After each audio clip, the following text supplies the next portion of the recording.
La vida es una constante toma de decisiones, desde que nos acostamos hasta que nos levantamos. En el día estamos tomando decisiones a cada instante. A veces las decisiones no trascienden mucho. A veces sí repercuten en nuestra vida. De todas las decisiones que podemos tomar, la mejor y más importante es la de buscar a Dios.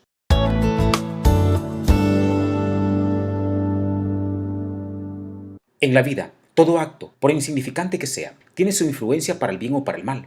La fidelidad o el descuido, en lo que parecen ser deberes menos importantes, pueden abrir la puerta a las más ricas bendiciones o a las mayores calamidades. Son las cosas pequeñas las que prueban el carácter.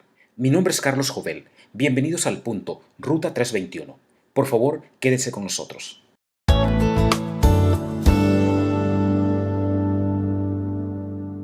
Pero antes de dar inicio, con la tercera parte de este maravilloso tema, quiero recordarles y llamar su atención a que si aún no han escuchado las dos primeras partes de este tema, les pido que busquen la primera y segunda parte de este material que lleva por título, Dios el Creador y el alma inmortal.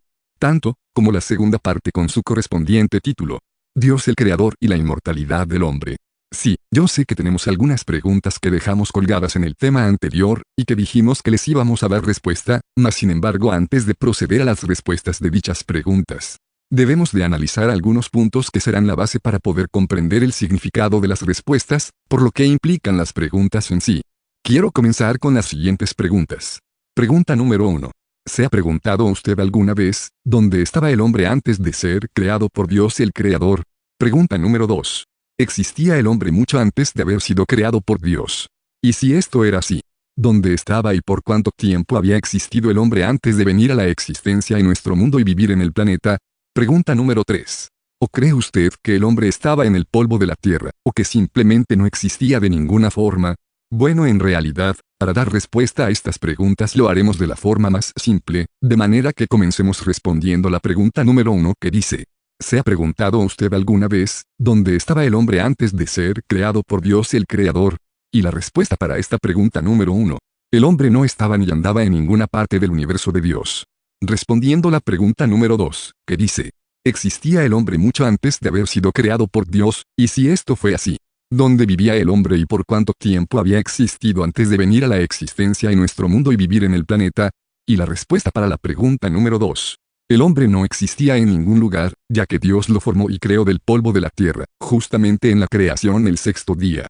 Respondiendo la pregunta número 3 que dice, ¿o cree usted que el hombre estaba en el polvo de la tierra, o que simplemente no existía de ninguna forma? Y la respuesta para la pregunta número 3. No, el hombre, de ninguna manera estaba en el polvo de la tierra, ya que si dijéramos que el hombre estaba en el polvo de la tierra, se sobreentendería de antemano, que ya hubiera existido con anterioridad, y estaríamos aceptando que, de alguna manera u otra, el hombre ya existía en las partículas de la materia llamada tierra, o cualquier otra forma existente como un microorganismo, con vida en el polvo de la tierra, y por lo tanto a su vez y al mismo tiempo, el hombre solo hubiera estado esperando el momento preciso, justo en que Dios le hiciera una radical transformación de la forma existente en la que hubiera existido ya por mucho tiempo, y adoptar e incorporar en sí mismo una nueva estructura, apariencia, aspecto, o por qué no decirlo, a una nueva apariencia como decir a imagen y semejanza de Dios el Creador. Pero la verdad de las cosas es que nada de esto fue verdad, hay que decir que el hombre no existía de ninguna forma previamente a su creación por Dios el Creador del universo. Reitero concienzudamente que de lo que sí podemos decir con certeza de no equivocarnos es que el hombre fue formado y creado del polvo de la tierra, y tal como ya lo sabemos perfectamente. Así lo expresa claramente el libro de Génesis capítulo 2 versículo 7. Entonces Jehová Dios formó al hombre del polvo de la tierra, y sopló en su nariz aliento de vida, y fue el hombre un ser viviente. El texto bíblico expresa algo que es muy diferente a decir que el hombre estaba en el polvo de la tierra, lo cual de ninguna manera es verdad de que el hombre ya estaba en el polvo de la tierra. En otras palabras, el hombre no existía de ninguna manera o forma en particular, lo que sí existía de antemano, pero solo porque Dios lo había creado, es la materia prima, es decir, la tierra. El polvo de la tierra, el barro como usted lo quiera llamar, y de esa materia Dios formó al hombre a su imagen y semejanza, y solo desde ese entonces, desde la creación, y ese mismo día sexto, el hombre vino a la existencia. De manera que así y de esta forma Dios formó al hombre del polvo de la tierra, y por ello somos llamados desde entonces, seres humanos, es decir, seres creados de carne, huesos, sangre y agua. Si aunque usted no lo crea en sí, en nuestro cuerpo tenemos estos 4 elementos para el buen funcionamiento de nuestro ser, no obstante, asimismo Dios pudo haber formado y creado al hombre del aire. y de esa manera el hombre hubiera sido un ser invisible o transparente, y por consecuencia nosotros ahora fuéramos seres invisibles también, o pudo haber sido formado de fuego. Y el hombre hubiera sido un ser de llamas de fuego, y por ende nosotros ahora fuéramos seres de fuego, es decir, antorchas. También existía la posibilidad de que pudo haber sido creado del agua. Y ahora fuéramos seres anfibios. El punto de todo esto de lo que venimos hablando es que es necesario que entendamos y comprendamos que todo ser que ha existido, existe y existirá en nuestro planeta llamado Tierra. Ha sido creado por el único Dios verdadero, nuestro Señor Jesucristo. Ejecución que fue efectuada como parte del evento de la creación en los inicios de la vida en nuestro planeta Tierra que está registrada en el libro de Génesis. Y que fue efectuado y ejecutado por un solo Dios verdadero, el cual es inmortal y vive para siempre, su nombre es Cristo Jesús que reina por los siglos de los siglos. El libro de Colosenses 1:12 al 17 lo expresa claramente. Con gozo dando gracias al Padre que nos hizo aptos para participar de la herencia de los santos en luz, el cual nos ha librado de la potestad de las tinieblas, y trasladado al reino de su amado Hijo, en quien tenemos redención por su sangre, el perdón de pecados. Él es la imagen del Dios invisible, el primogénito de toda creación. Porque en Él fueron creadas todas las cosas, las que hay en los cielos y las que hay en la tierra, visibles e invisibles, sean tronos, sean dominios, sean principados, sean potestades. Todo fue creado por medio de Él y para Él. Y Él es antes de todas las cosas, y todas las cosas en Él subsisten. Pero ahora quiero ir un poco más adelante con el tema. ¿Recuerda usted que Dios le dijo al hombre que si comía del fruto del árbol de la ciencia del bien y el mal, moriría? Pues esto es así tal como lo hemos expresado. Y la pregunta que surge respecto a esto es, ¿por qué no murió el hombre después de haber pecado contra Dios, siendo que había comido del fruto del árbol prohibido? Para ello quiero que ponga mucha atención a una cita maravillosa que nos explica la razón para omitir o pasar por alto la sentencia de muerte que reclamaba de inmediato la ley de Dios por el pecado del hombre, pero que a su vez, Dios nos muestra su grandeza, poder y gran amor por la humanidad en la continua existencia del hombre pese a que había pecado contra Dios. Por favor preste mucha atención. La cita la encontramos en la historia de los patriarcas y profetas, el capítulo 4, bajo el título El plan de redención. La caída del hombre llenó todo el cielo de tristeza. El mundo que Dios había hecho quedaba mancillado por la maldición del pecado, y habitado por seres condenados a la miseria y a la muerte. Parecía no existir escapatoria para aquellos que habían quebrantado la ley. Los ángeles suspendieron sus himnos de alabanza. Por todos los ámbitos de los atrios celestiales, hubo lamentos por la ruina que el pecado había causado. El Hijo de Dios, el glorioso soberano del cielo, se llenó de compasión por la raza caída. Una infinita misericordia conmovió su corazón al evocar las desgracias de un mundo perdido. Pero el amor divino había concebido un plan mediante el cual el hombre podría ser redimido. La quebrantada ley de Dios exigía la vida del pecador. En todo el universo únicamente existía uno que podía satisfacer sus exigencias en lugar del hombre. Puesto que la ley divina es tan sagrada como el mismo Dios, solamente uno igual a Dios podría expiar su transgresión.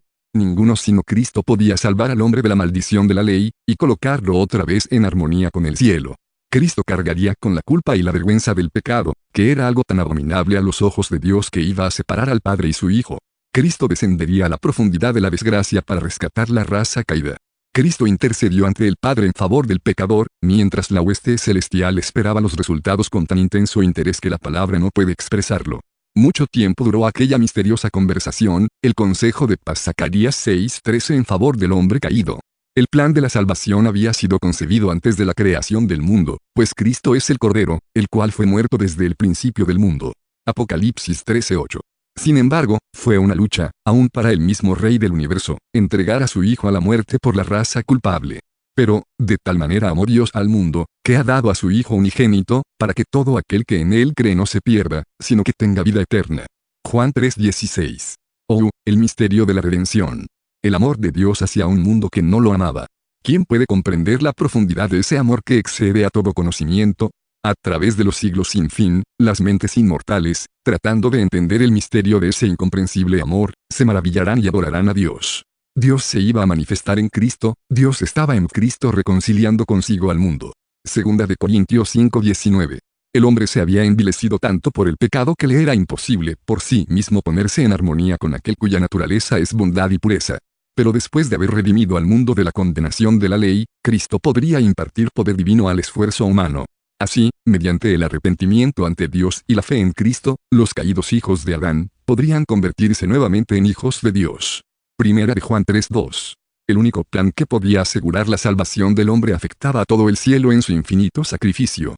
Los ángeles no podían regocijarse mientras Cristo les explicaba el plan de redención, pues veían que la salvación del hombre iba a costar una indescriptible angustia a su amado jefe.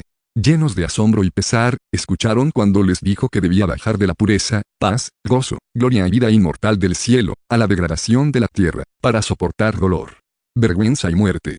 Se interpondría entre el pecador y la pena del pecado, pero pocos lo recibirían como el Hijo de Dios.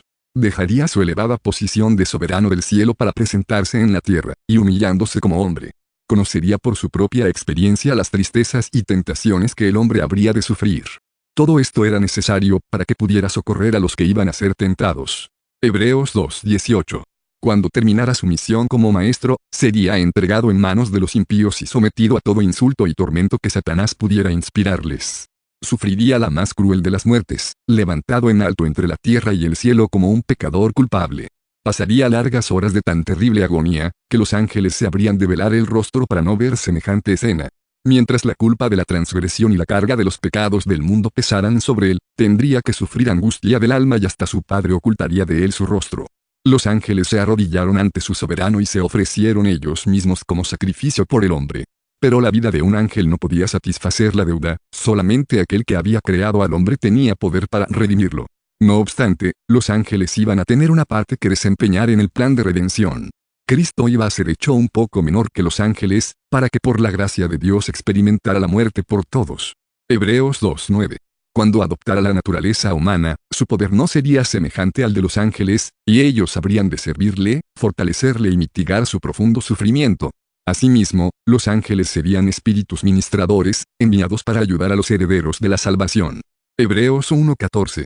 Guardarían a los súbditos de la gracia del poder de los malos ángeles y de las tinieblas que Satanás esparciría constantemente alrededor de ellos. Cuando los ángeles presenciaran la agonía y humillación de su Señor, se llenarían de dolor e indignación, y desearían librarlo de sus verdugos, pero no debían interponerse para evitar lo que vieran.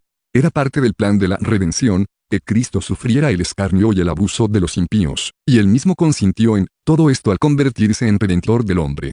Cristo aseguró a los ángeles que mediante su muerte iba a rescatar a muchos, destruyendo al que tenía el imperio de la muerte.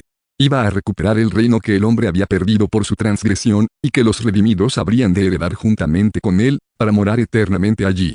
El pecado y los pecadores iban a ser exterminados, para nunca más perturbar la paz del cielo y de la tierra.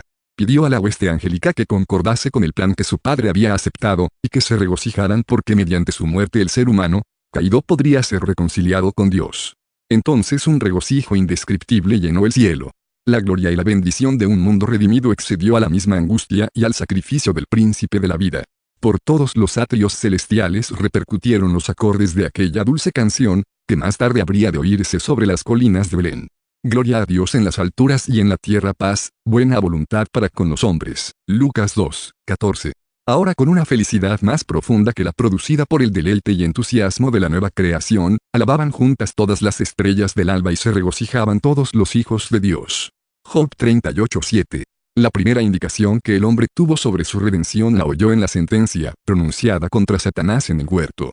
El Señor declaró: pondré enemistad entre ti y la mujer, y entre tu simiente y la simiente suya, esta te herirá en la cabeza, y tú la herirás en el talón. Génesis 3:15.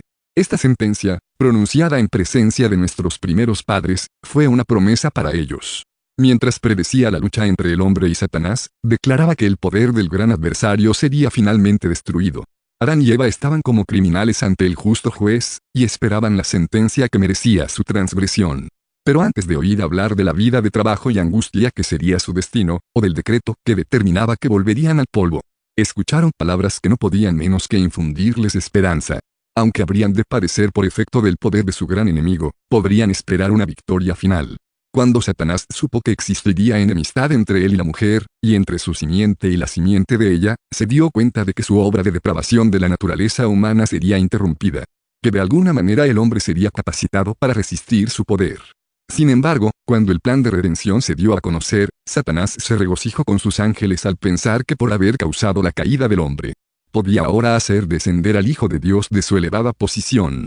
Satanás declaró que hasta la fecha sus planes habían tenido éxito en la tierra, y que, cuando Cristo tomara la naturaleza humana, él también podría ser vencido.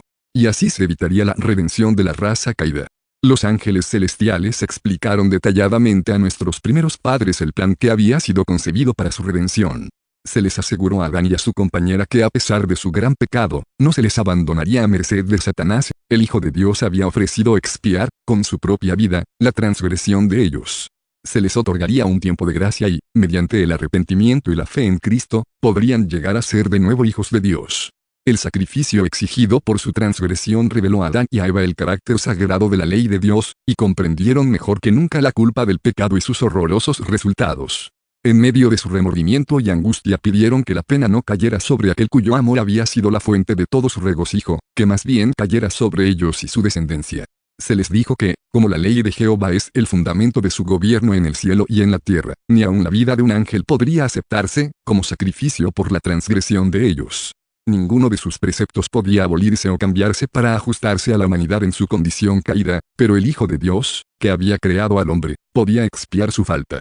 Así como la transgresión de Adán había traído desgracia y muerte, el sacrificio de Cristo traería vida e inmortalidad.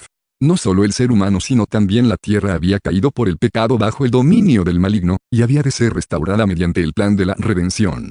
Al ser creado, Adán recibió el señorío de la tierra. Pero al ceder a la tentación, cayó bajo el poder de Satanás, y el que es vencido por alguno es hecho esclavo del que lo venció. Segunda de Pedro 2:19.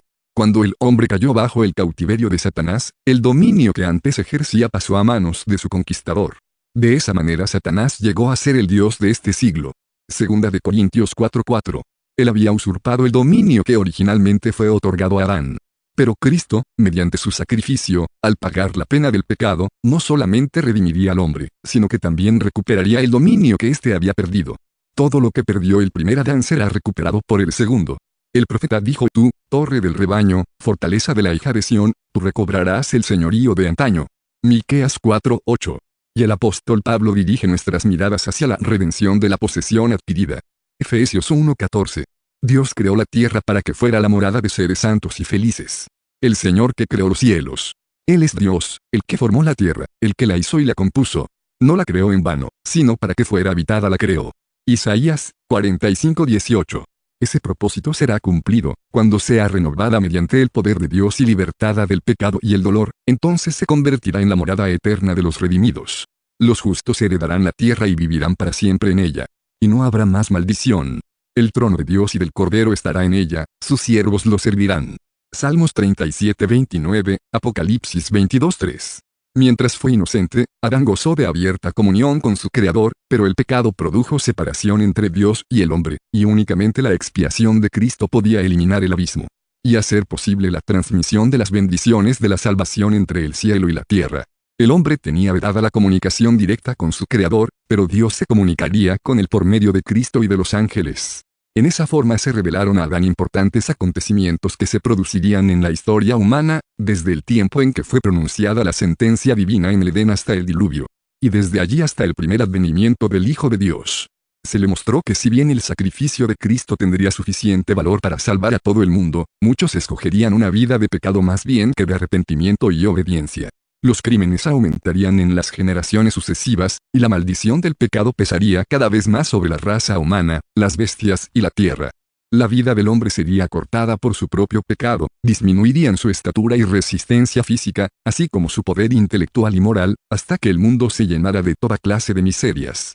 Mediante la complacencia del apetito y las pasiones, los hombres se incapacitarían para apreciar las grandes verdades del plan de redención.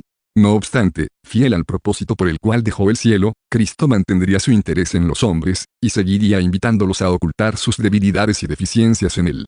Supliría las necesidades de todos los que vengan a él con fe. Y siempre habría unos pocos que conservarían el conocimiento de Dios, y se guardarían incólumes en medio de la prevaleciente iniquidad. El sacrificio de animales fue ordenado por Dios para que sirviera a la humanidad como un recuerdo perpetuo. Un penitente reconocimiento de su pecado y una confesión de su fe en el Redentor prometido. Tenía por objeto revelar a la raza caída la solemne verdad de que el pecado era lo que causaba la muerte. Para Adán el ofrecimiento del primer sacrificio fue una ceremonia muy dolorosa. Tuvo que alzar la mano para quitar una vida que solo Dios podía dar. Por primera vez iba a presenciar la muerte, y sabía que si hubiera sido obediente a Dios no la habrían conocido el hombre ni las bestias. Mientras mataba a la inocente víctima temblaba al pensar que su pecado haría derramar la sangre del Cordero Inmaculado de Dios. Esta escena le dio un sentido más profundo y más claro de la enormidad de su transgresión, que nada sino la muerte del querido Hijo de Dios podía expiar. Y se admiró de la infinita bondad que daba semejante rescate para salvar a los culpables. Una estrella de esperanza iluminaba el tenebroso y horrible futuro, y lo libraba de una completa desesperación. Pero el plan de redención tenía un propósito todavía más amplio y profundo que el de salvar al hombre. Cristo no vino a la tierra únicamente por este motivo, no vino meramente para que los habitantes de este pequeño mundo acataran la ley de Dios como debe ser acatada, sino que vino para vindicar el carácter de Dios ante el universo. A este resultado de su gran sacrificio, a su influencia sobre los seres de otros mundos, así como sobre el hombre, se refirió el Salvador cuando poco antes de su crucifixión dijo: ahora es el juicio de este mundo, ahora el príncipe de este mundo será echado fuera. Y yo, cuando sea levantado de la tierra, a todos atraeré a mí mismo. San Juan 12:31, 32. El acto de Cristo, de morir por la salvación del hombre, no solo haría accesible el cielo para los hombres, sino que ante todo el universo justificaría a Dios y a su Hijo en su trato con la rebelión de Satanás, demostraría la perpetuidad de la ley de Dios, y revelaría la naturaleza y las consecuencias del pecado. Desde el principio, el gran conflicto giró en derredor de la ley de Dios. Satanás había procurado probar que Dios era injusto, que su ley era defectuosa, y que el bien del universo requería que fuera cambiada. Al atacar la ley, procuró derribar la autoridad de su autor. En el curso del conflicto habría de demostrarse si los estatutos divinos eran defectuosos y sujetos a cambio, o perfectos e inmutables. Cuando Satanás fue expulsado del cielo, decidió hacer de la tierra su reino. Cuando sedujo y venció a Adán y a Eva, pensó que había conquistado la posesión de este mundo, porque me han escogido, como su soberano, dijo él. Alegaba que era imposible que se otorgara perdón al pecador, que por lo tanto los miembros del género humano, caído eran legítimamente sus súbditos y el mundo era suyo. Pero Dios dio a su amado Hijo, que era igual a él, para que sufriera la pena de la transgresión y proveyó así un camino mediante el cual ellos pudieran ser devueltos a su favor y a su hogar edénico. Cristo emprendió la tarea de redimir al hombre y de rescatar al mundo de las garras de Satanás. El gran conflicto que inició en el cielo iba a ser decidido en el mismo mundo, en el terreno que Satanás reclamaba como suyo. El universo entero se maravilló al ver que Cristo debía humillarse a sí mismo para salvar al hombre caído. El hecho de que aquel que había pasado de una estrella a otra, de un mundo a otro, dirigiéndolo todo, satisfaciendo, mediante su providencia, las necesidades de todo orden de seres de su enorme creación, consintiera en dejar su gloria para tomar sobre sí la naturaleza humana. Era un misterio que todas las inmaculadas inteligencias de los otros mundos deseaban entender. Cuando Cristo vino a nuestro mundo en forma humana, todos estaban interesados en seguirlo mientras recorría paso a paso sus senderos salpicado de sangre desde el pesebre hasta el Calvario. El cielo notó las afrentas y las burlas que él recibía, y supo que todo era instigado por Satanás. Presenció la obra de dos poderes contrarios: Satanás arrojando constantemente tinieblas, angustia y sufrimientos sobre la raza humana, y Cristo oponiéndosele. Observó la batalla entre la luz y las tinieblas a medida que se reñía con más ardor. Cuando Cristo exclamó en la cruz en su expirante agonía: consumado es, un grito de triunfo resonó a través de todos los mundos, y a través del mismo cielo. Finalmente se había decidido la gran contienda que tanto había durado en este mundo, y Cristo era el vencedor. Su muerte había contestado la pregunta de si el Padre y el Hijo tenían suficiente amor hacia el hombre para obrar con tal abnegación y espíritu de sacrificio. Satanás había revelado su verdadero carácter de mentiroso y asesino. Se vio que si se le hubiera permitido dominar a los habitantes del cielo, habría manifestado el mismo espíritu con el cual había gobernado a los hijos de los hombres que estuvieron bajo su potestad. Como con una sola voz, el universo leal se unió para ensalzar la administración divina. Si se hubiera podido cambiar la ley, el hombre habría sido salvado sin necesidad del sacrificio de Cristo. Pero el hecho de que fuera necesario que Cristo diera su vida por la raza caída prueba que la ley de Dios no exonerará al pecador de sus demandas. Está demostrado que la paga del pecado es la muerte. Cuando murió Cristo, quedó asegurada la destrucción de Satanás, pero si la ley hubiera sido abolida en la cruz, como muchos aseveran, entonces el amado Hijo de Dios hubiera sufrido la agonía y la muerte nada más que para dar a Satanás lo que pedía. Entonces el príncipe del mal habría triunfado, y sus acusaciones contra el gobierno divino hubieran quedado probadas. Pero el mismo hecho de que Cristo sufrió la pena de la transgresión del hombre, es para todos los seres creados un poderoso argumento en prueba de que la ley es inmutable. Que Dios es justo, misericordioso y abnegado, y que la justicia y la misericordia más infinitas se entrelazan en la administración de su gobierno. De manera que si el hombre no murió ese mismo día en que pecó contra Dios desobedeciendo el mandato de comer del fruto del árbol prohibido, fue porque Cristo Jesús, el Creador del universo, tomó su lugar para morir por él. Qué maravilloso y grande amor el de nuestro Dios, ¿no le parece a usted que es así? Pero dicho sea de paso, es necesario decir y dejar en claro que por eso de las dudas y confusiones que allí aparecen, de la muerte de la cual el hombre fue eximido, fue de la muerte eterna, mas no, ni nunca de la muerte física y temporal que todo ser humano tenía y tiene que pasar por causa del pecado, por causa de la degradación y decadencia genética. Claro está que la muerte y sacrificio de Cristo como sucesor del hombre no habría de liberar al hombre de la muerte física, sino solo de la muerte eterna, es decir, ser liberado de una culpa o cargo de morir para siempre por causa de su pecado. En otras palabras, el hombre fue absuelto, exonerado del castigo de su desobediencia, es decir, no tenía ni tiene que enfrentar la muerte eterna. Pero hay una condición para evitarla, de manera que solo aquellos que tomen y cumplan esa condición evitarán la muerte eterna. La pregunta es, ¿será usted una de las personas que cumplan esa condición y acepten el sacrificio de Dios que hizo Cristo Jesús en la cruz del Calvario? ¿Recuerdan que el texto bíblico de Génesis 2:17 dice, mas del árbol de la ciencia del bien y del mal no comerás, porque el día que de él comieres, ciertamente morirás?